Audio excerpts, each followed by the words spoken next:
model risk management, and we evaluate all the models and analytical tools at the bank.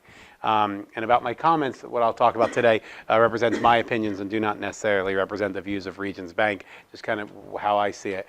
So we'll talk about SR 11.7, but we'll also talk a little bit about kind of the team and recruiting. So I'll split it up, and feel free to pause with questions at any time. So a little bit about kind of our culture, and I'll go to the next slide. Let's see. I'll just move to the next slides here. We'll go to the next slide. So at Regions, we're model risk as well as the whole bank is regularly recruiting.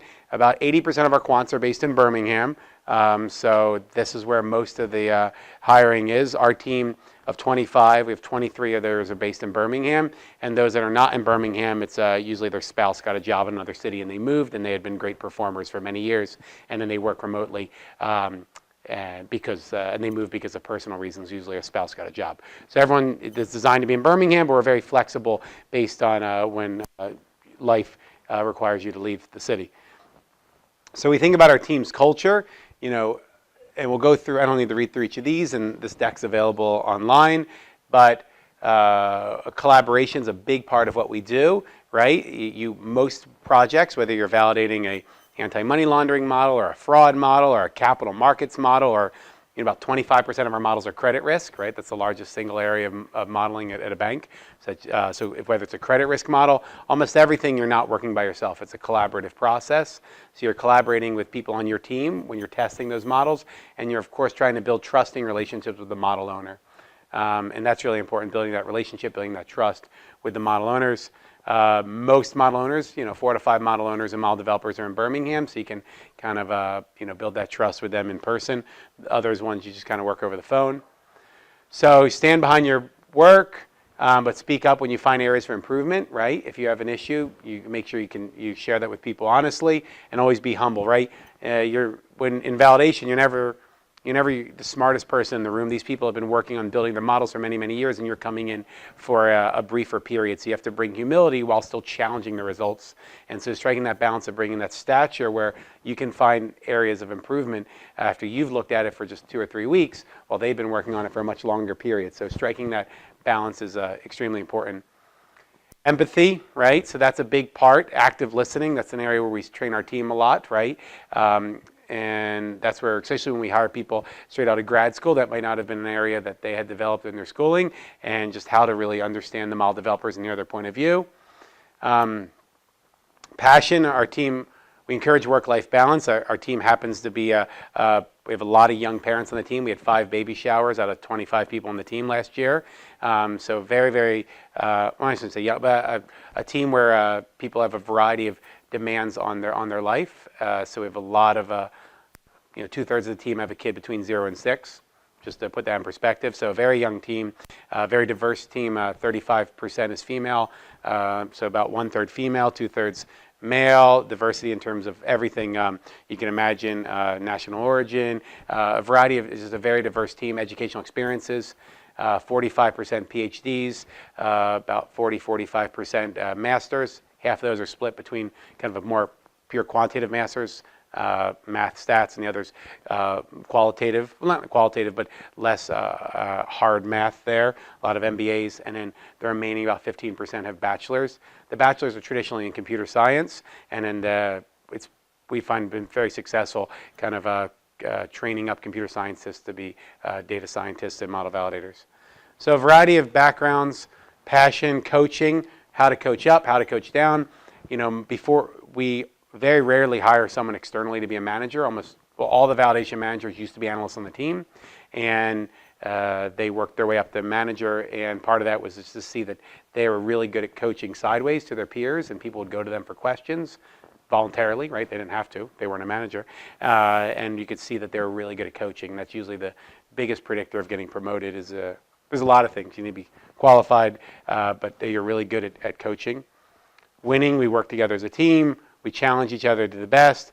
We make sure we're clear in our communications, both when you're validating models as well as career architecture, and then you build trust with each other.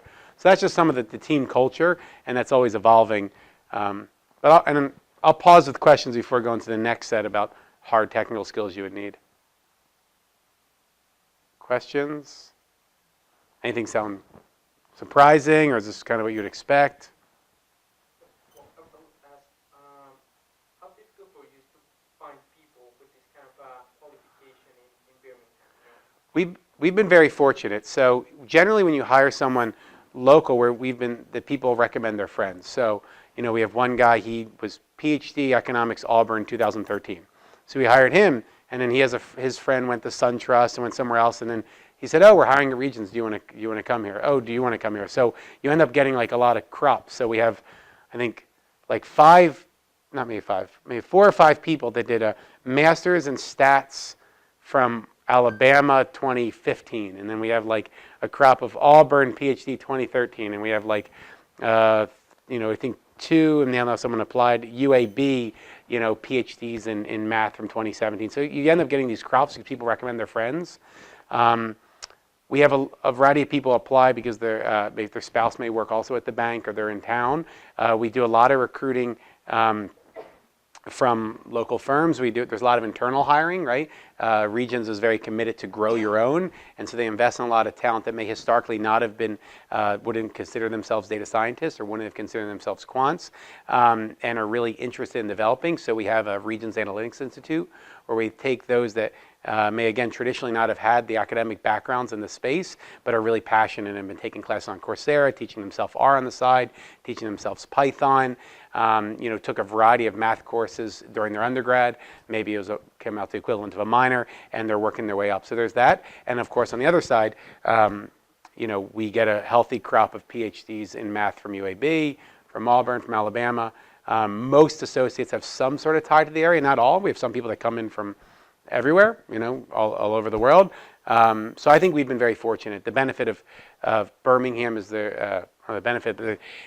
It's not like we're in New York, where people on our team every day are getting a call from somebody to say, "Hey, do you want to go to this bank, this bank, this bank?" Retaining, if you're in a larger city, sometimes retaining can be harder because somebody can leave without having to move, without having to move schools for their kids, without having their spouse or significant other have to find a job.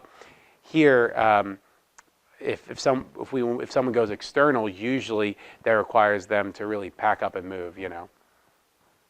Sell their house, move their family. So recruiting could be a little harder than a big city because you might not have as depth of the experience, but retention is usually easier because for someone to leave, they really have to move.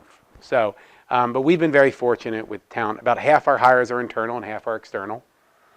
And then external turnover for our team's been under 10% for the last 2 years. Internal turnover has been a lot, which is a good thing. We do a lot of model validation roles are designed to be 2 to 2.5 year roles because we are an incubator of talent for parts of the bank, for a lot of the bank. So people on our team have moved over to be liquidity risk managers, credit portfolio managers, model developers in credit, model developers in anti-money laundering, model developers in fraud, model developers in kind of relate to fraud, like financial crime modeling.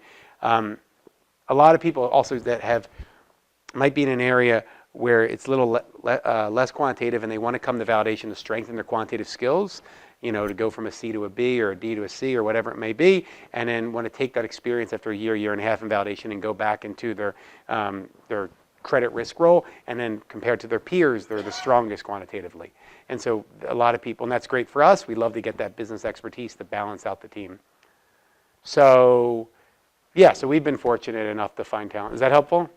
Yeah. Yeah. How long has your team been around for model validation? Right, that's a great question.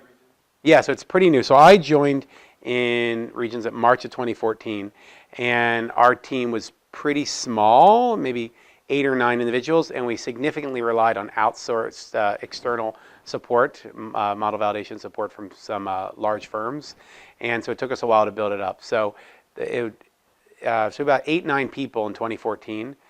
If you go back to kind of April 2011 is where this guidance came out. So prior to April 2011, there was only about 3 people in validation, and validation itself wasn't really defined. It wasn't in risk management. It was actually a function within internal audit. So prior to regulatory guidance, there had just been 3 people. This doesn't count those that were kind of doing validation of their own models, right? So in credit risk, they had a bit of a triangle space where like the commercial credit model The commercial credit model developers would check the consumer credit risk model developers, and the consumer would check the small business, and the small business would check commercial. So you had like a side job in this triangle of independence, and that was pretty common. So they weren't considering themselves validators. 2/3 of the time they built their own models, and 1/3 they checked somebody else's. Market risk had similar aspects. So it was really after April of 2011 that this independent function. So yeah, if you go back to 08, 09, 010, there would have only usually been 2 or 3 individuals embedded in internal audit. By 14, it had been 8 or 9, and now there's 25.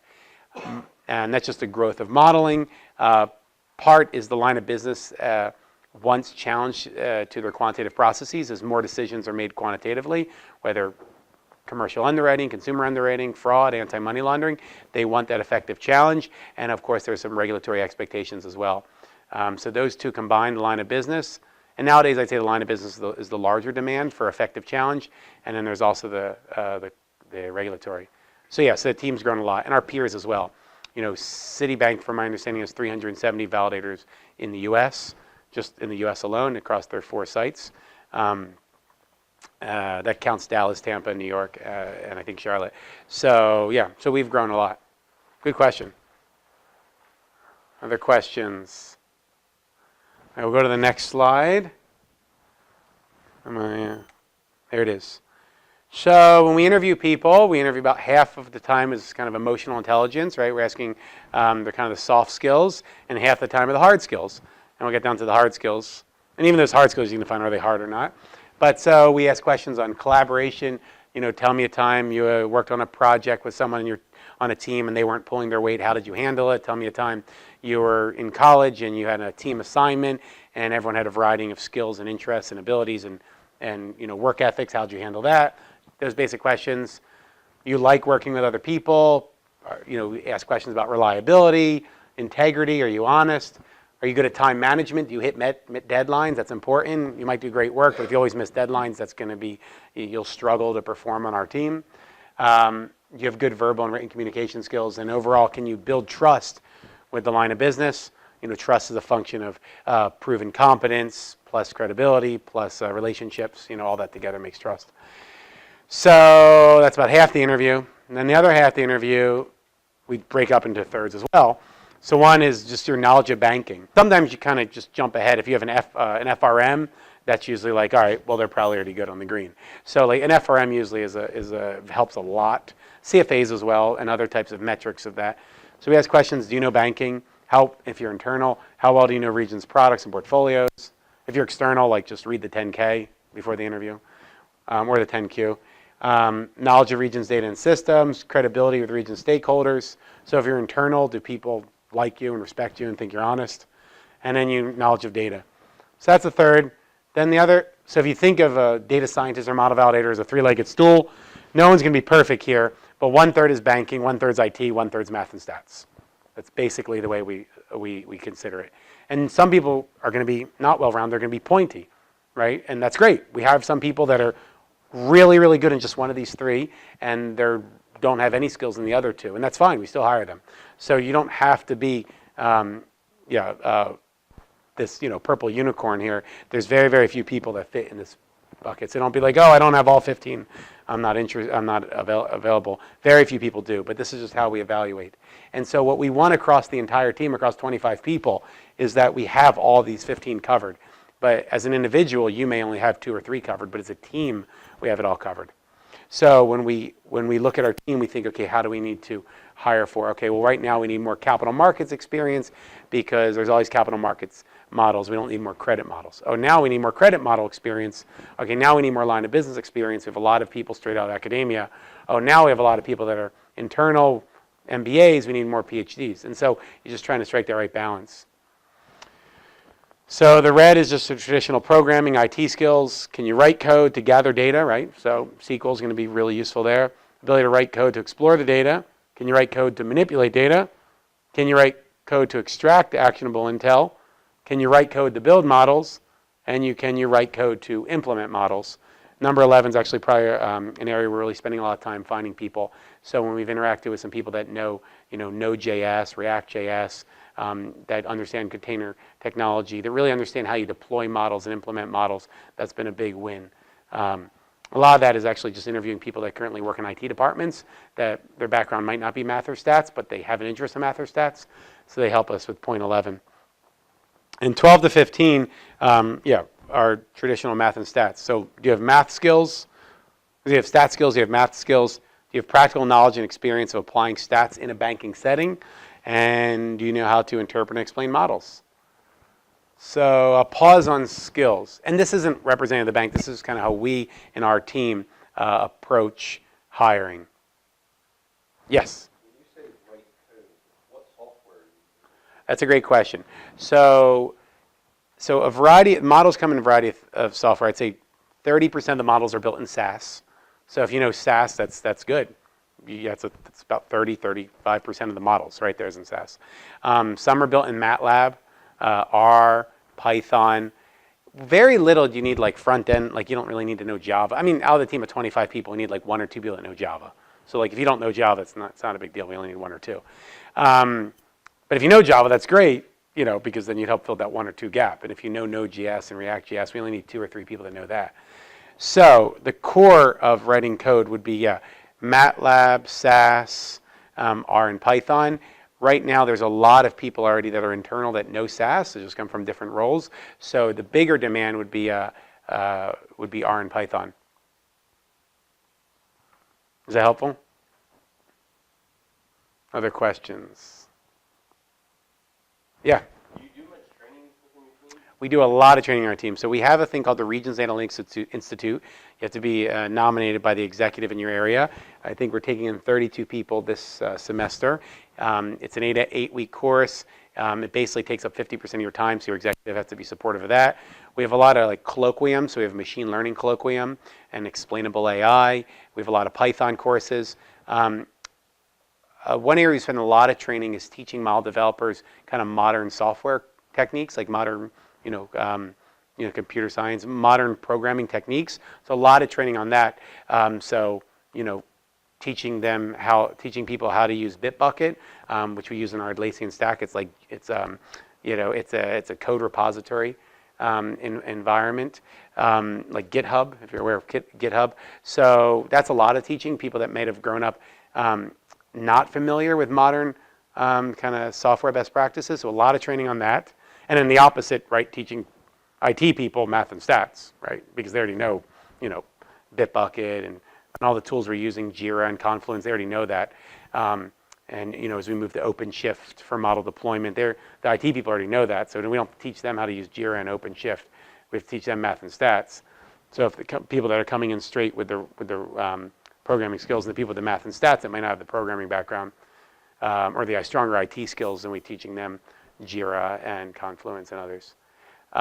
So it's a mix. So we do a lot of training. So there's a lot of, we send people away for training. We bring in trainers.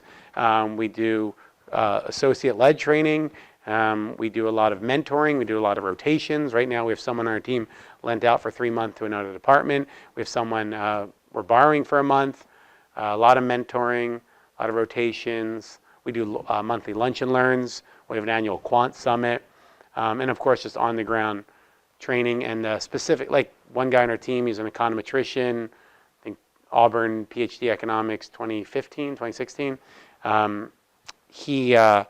He's building a specialty of validating a lot of these models for kind of compliance, right? Testing models for fairness, testing models for disparate impact and protected classes. And so he's specifically actually going for some compliance certifications because he's our kind of man on the ground doing fair lending testing. Right, it's only for Regions employees. Yeah, and specifically it's created under the risk management umbrella.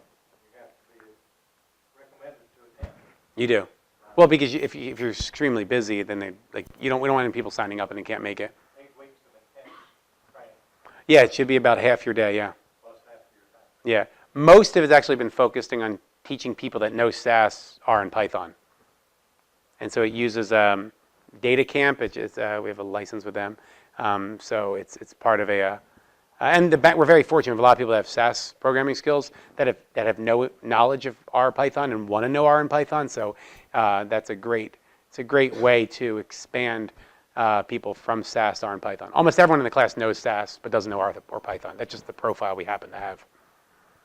Yeah. Considering the kind of skills that you need for Yeah. this kind of work, and the people that you have that knows code and Yeah. the data-driven work that you do, Yeah. do you work with agile methodology? So that's a great question. So I'd answer that two ways.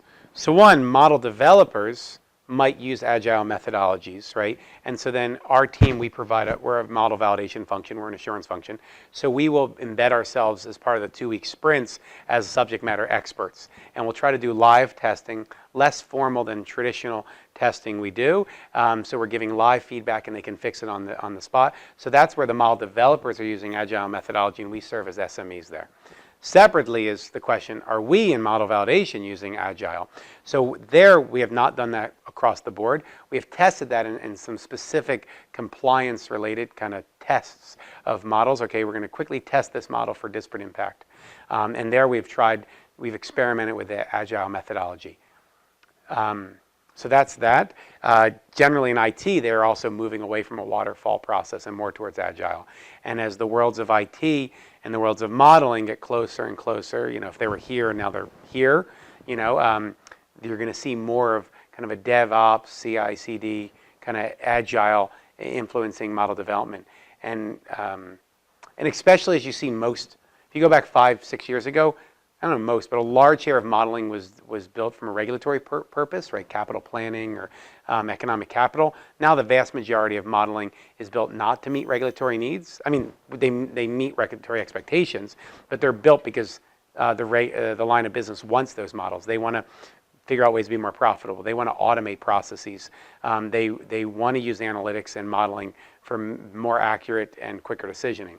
So also, in terms of the willingness to go to maybe an environment which can be a little documentation light, and use, moving away from Word and using Confluence, which is like a Wikipedia, for documentation and kind of in-code documentation is more common. So Agile might become a little more popular in kind of those types of models that their main purpose is not meeting some sort of regulatory submission. Is that helpful? Does that make sense? You mentioned 2-week sprints. Yeah. Can you tell us more about that? So I'm not an agile expert. It's just a background. That's not where I'm interested in learning it. So there is a process where you try to produce a minimal viable product. So imagine you're going to go build a car. Well, first you have a 2-week sprint and you build a skateboard, right? And then the customer can have a skateboard. Then you do a 2-week sprint and you build the stand of a skateboard to make it a scooter, right? And then you have a 2-week sprint and you put brakes on it. And now it's a scooter and it has brakes. And then 2-week sprints and then you have a tricycle. And then well, I don't know which is easier, a tricycle or a bicycle. Well, you get the idea. You go from a bicycle and then you have like a motorcycle. So the idea is that you spend 2 weeks to not make the product perfect, but to make it as a minimal viable product. Nice to start off. Exactly. And then you can release that. And that's the way, that's why when you're using Apple or using any, you'll see, okay, there's a release every few weeks, and it says to fix bugs, right? Apple didn't wait till they had a perfect product. And there's trade-offs there, especially from a compliance point of view. Do you want to release a product that may not meet all the regulatory expectations? And so there's Agile has specific hurdles using a methodology in a highly regulated environment. So there's some trade-offs, though it can work. Is that helpful? Yeah. So that's at least the way we see it around minimal viable product. The alternative waterfalls, we just release it when the car is done, and there is no skateboard, right? Why? Because, well, the skateboards don't have brakes. What happens if the customer thinks it's a car and they take it on the highway? Yada yada. Now I'm going on a weird example, but you get the idea. That's Agile's minimal viable product. What statistical techniques or mathematical techniques are most important for what you do? Right. So traditionally, most modeling would have been like regression analysis. A new area where you're seeing more growth is what's being considered kind of machine learning. So there's deep learning, there's gradient boosting. There's a variety of growth in, I don't know if it really is machine learning. People just call it machine learning. I don't know, but some movement away from regression analysis. Well, I'd still the bulk of modeling is regression, and there's why use more complex processes if there's simpler processes. And of course, transparency and explainability is extremely important to us. Actually, just wrote an article for the RMA in February of this month. It's published in the RMA journal on how to validate and use machine learning models. So we're trying to get that right, but still the bulk of models are regression. Now, if we back up, about 55% of our models are vendor models, are provided by a vendor, and 45% are developed in-house. So the skills you're using when you buy a vendor model and you need to customize it internally and test it, there's a certain kind of protocol, and you have a different protocol for when you're building as well as validating an internally developed model. But on statistical techniques, and this is where I think the stats versus math, though on the credit risk models, you're going to be having more people with statistical backgrounds. On the market risk and capital markets models, we have more kind of mathematical finance individuals, so more math. Good question. And I did have a question ahead of time with model validation, SR 11.7, do models have to be perfect? No, as model developers develop their models, we want them to come up with appropriate thresholds. So you think of a consumer scorecard model trying to predict, say, a probability of default for a credit card. They'll set up, okay, this is an expectation we think the model will perform with thick files, with customers with 20 years of credit history. We want this level of accuracy. For customers with under 5 years of credit history, we'd expect this level of accuracy. For customers in our footprint, this level of accuracy. And accuracy, whether back testing over 2 months or 2 years or 3 years or 4 years, you come up with that. While, say you're doing commercial credit, there's less data and there's just so many moving factors, you would expect the model to be less predictive. And then you have to figure out, do you want lots of false positives? Do you not want false positives versus false negatives? So the way you approach credit is going to be a little different than the way you approach fraud. And that's going to be a little differently than how you approach marketing, right? You might want to reach out to a lot of people in marketing. If they don't respond, that's okay. Maybe different than anti-money laundering. You don't want to accuse lots of people of money laundering, maybe not. And you think of fraud, you think of the trade-off for the customer, you think of credit. So different models for different purposes are going to have different thresholds the model owners are going to have to set. And then we challenge the appropriateness of the threshold, and we make sure there's analytics backing up that threshold, and we make sure that when those thresholds are breached, like, if this credit score is, if this custom internal credit score is not performing well, we'll switch to FICO. Okay, well, it's not performing well. Did you switch to FICO? Or whatever it may be. So I'll pause there. That was one of the, I think, emailed questions. So models don't have to be perfect. And we consider the use as well. And where they are not perfect, or no models are perfect, but where we see struggles in models use, then you would require kind of compensating and mitigating controls. So if credit scorecard models don't do well in Canadian credit bureaus, and you have a lot of customers who maybe bought second homes in the footprint that are originally from Canada, and you don't believe that while they may have great credit history in Canada, those credit scores are coming over poorly, and you'd be therefore disproportionately declining borrowers with long credit scores in Canada, you would have maybe manual processes if you can't acquire that credit score Canadian credit bureaus. That's just one example. So you'd have those compensating. You'd be like, okay, for all Canadian customers, so all customers in the U.S. that have their credit history as Canadian, we will do more of a manual process. That's just an example. Other questions? Any idea how many data points you deal with? Oh, I don't. I mean, it depends, right? In Hundreds of thousands. Yeah, I mean, if you're looking in the if you look at models that use every transaction, right? Every time you swipe your credit card, and you're using building some sort of propensity to spend model or a utilization rate model, and whether that's used for credit limits or for marketing, you're gonna have a lot more data points than defaults, which are quite rare. And then, of course, defaults are rare in the commercial space, well, because you're making less loans, all right? So you go from commercial lending, which has only a few data points, to maybe marketing, or other types of kind of customer insight models, which will have a lot more data points, as well as all the way to cybersecurity models, like the probability that the person online is actually the real customer. You have a lot more data points there. So, yeah. It's surprising to me that you use so many external models. Intuitively, to me, being so large, you'd be the leader of making them rather than the consumer. Right, so that's always a trade-off, right? Where to use the industry expertise. So sometimes in certain spaces in balance sheet management, there might be a firm that has really developed these models, and they've done very well at very large firms, whether it's in balance sheet management or capital markets or fraud. And so you always figure out that balance. The benefit of internal development, you can build it on your data. You can build specifically to your needs. You might have better transparency, might be able to edit it better, versus an external model might be able to use more industry data, might be able to retune itself based on peers, might be able to invest larger in that space. So there's a lot of famous models in the space. So in capital markets, you got Murex, you got Calypso models. In balance sheet management, you got QRM, you got BlackRock. In credit space, you got TransUnion's models, Equifax, Experian, FICO. In small business, you got Dun & Bradstreet, you got Moody's.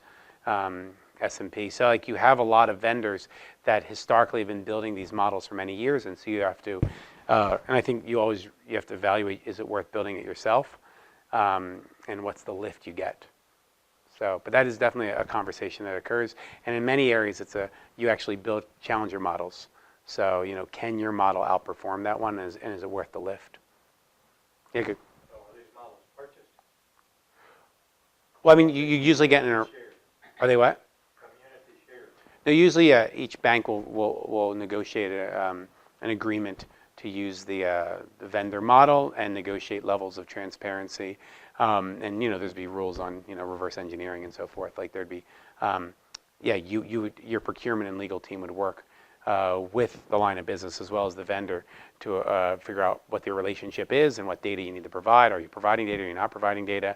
Are they going to customer privacy is extremely important to us, so we spend a lot of time understanding that aspect of it. Is the model built on just public data, Freddie Fannie data, or is it being built on our customer base? Do we feel comfortable with that? Where's the data going? Is it being developed onshore or offshore? There's a lot of things we factor in on the data.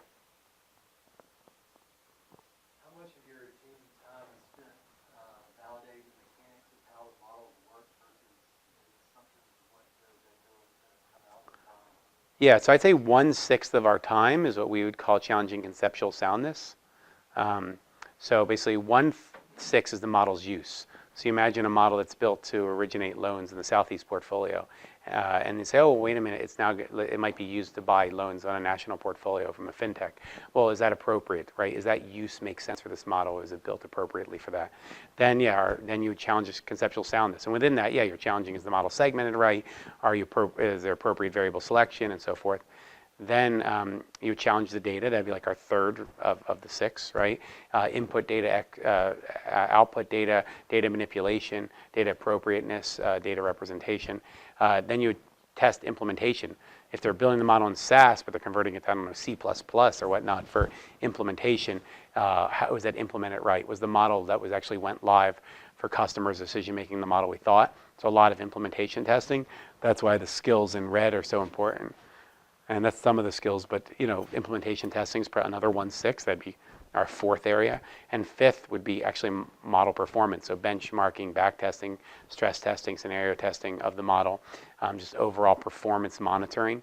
That'd be the 5th of the 6. And the 6th is governance. When are these results going to a human?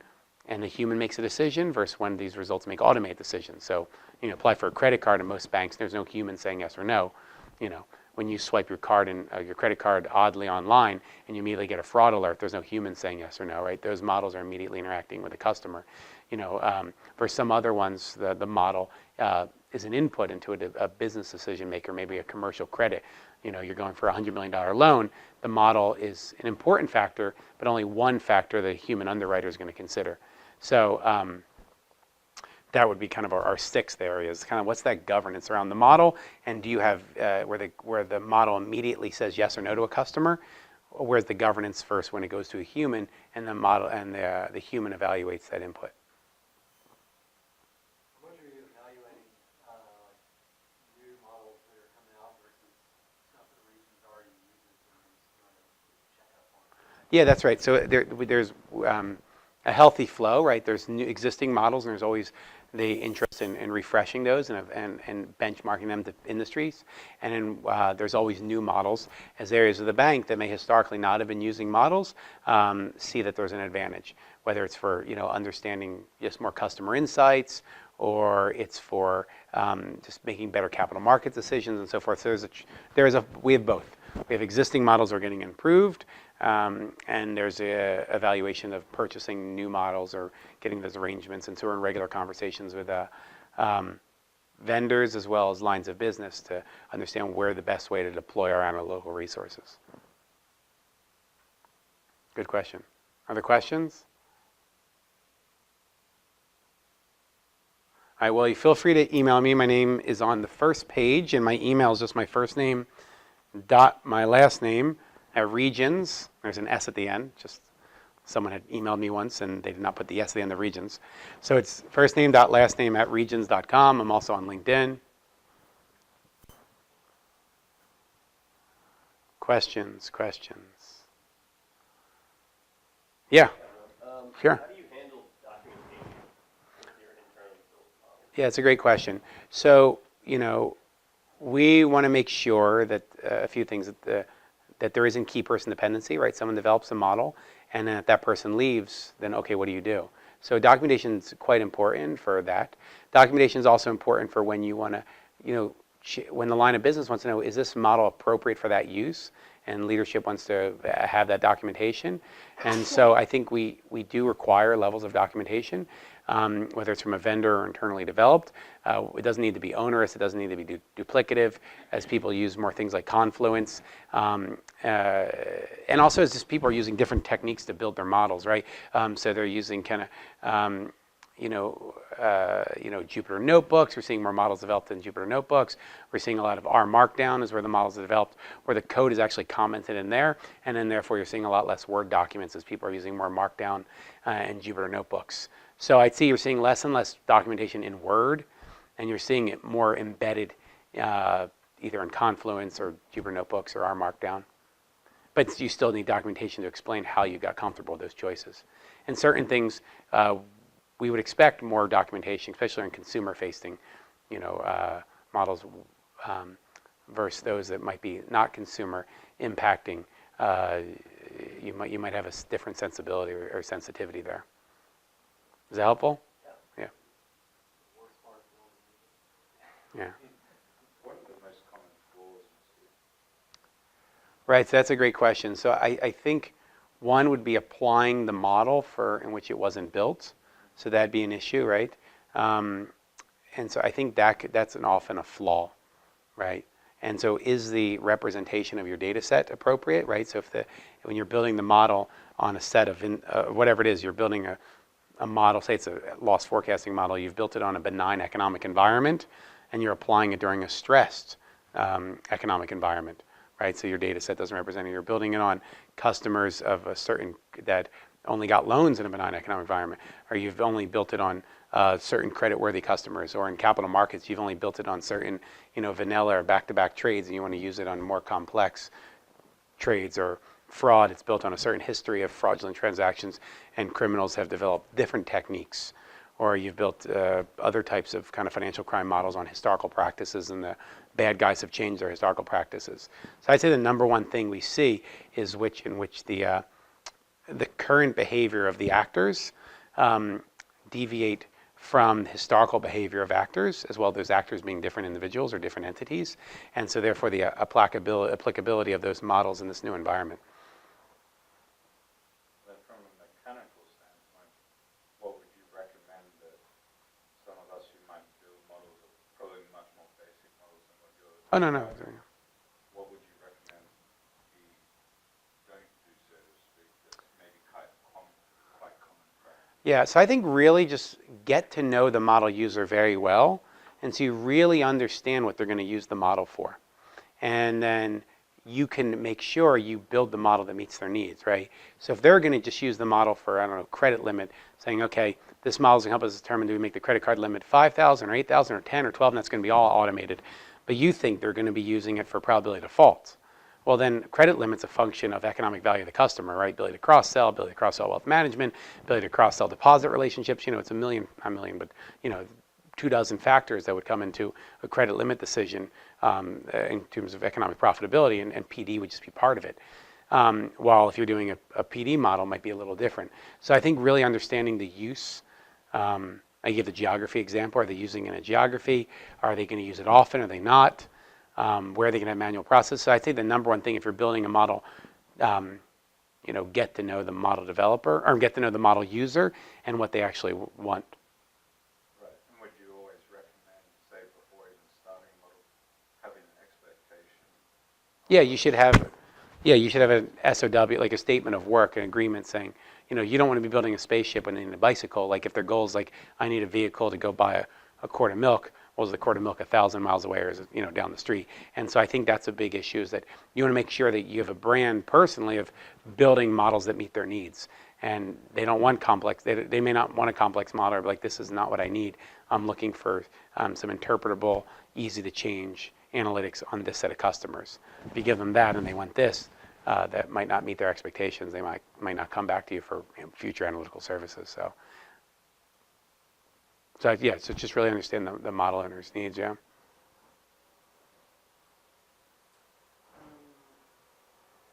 Actually, I'm kind of facing a problem Yeah. with a model that I consider. Well, actually, I can tell you which is. It's a model that I don't consider a model, because it's like let's say a market agreement. The forward curve. Mm-hmm. The forward curve. It's a market agreement about something. Mm-hmm, It mm-hmm. really is not forecasting how the interest rates are Mm-hmm. moving Mm-hmm. in time, but it's an agreement on how the shape or the interest will develop over Yeah. time. Right? Yeah. Yeah. And model validation is validating my forward curve construction. Yeah. Obviously, I'm new to the department. I'm just kind of going with the flow, and I know that I have to do it. They have a. And you're at a bank. You're at a financial institution. Yeah. Okay. Yeah. And but from your perspective, as a model validator, Yeah. model validation head, Yeah. would you consider that like a model? We do consider all kind of interest rate forecasting activities as models. Yeah, those are in our portfolio, and we try to test them appropriately. And if they're market derived rates versus if they're not market derived, and we try to test them for their use. Right? Is it for valuing MSR? Is it for making capital markets transactions? Is it for some sort of FAS 107 evaluation, or is it loan evaluation? Like, is it prepayment speed? Is it prepayment speed for allowance, or is it prepayment speed for pricing and selling the loans, or is it prepayment speed for economic value of the loans? Like for internal value, should we sell it or not, and so forth. So for us, if we're challenging these, we want to make sure we're aware of the use and certain uses of these interest rate inputs are going to carry more weight. And what's the ultimate final product? So I think when you're meeting with the model validators, you just say, well, what are your risks? Like, what do you really care about in this model? And they're like, oh, we're really concerned you're going to make really bad capital market decisions with them. Like, oh, no, we're not using this for capital markets. We're using it for, whatever, basic internal valuations of some derivative products. And they'd be like, oh, that's not a big deal at all. So I think sometimes just walking them down what they think you're. Sometimes they might be testing more than you expect because they think you're using the model for more than you expect, more than they expect. Or just call me afterwards too, or email me. We can talk through specifics too. All right, I guess I'll run. Well, thank you for having me. This was fun. I enjoyed it. Yeah, thank you for the questions. And again, all the views represent mine and not Regions. Just make sure while this is still on.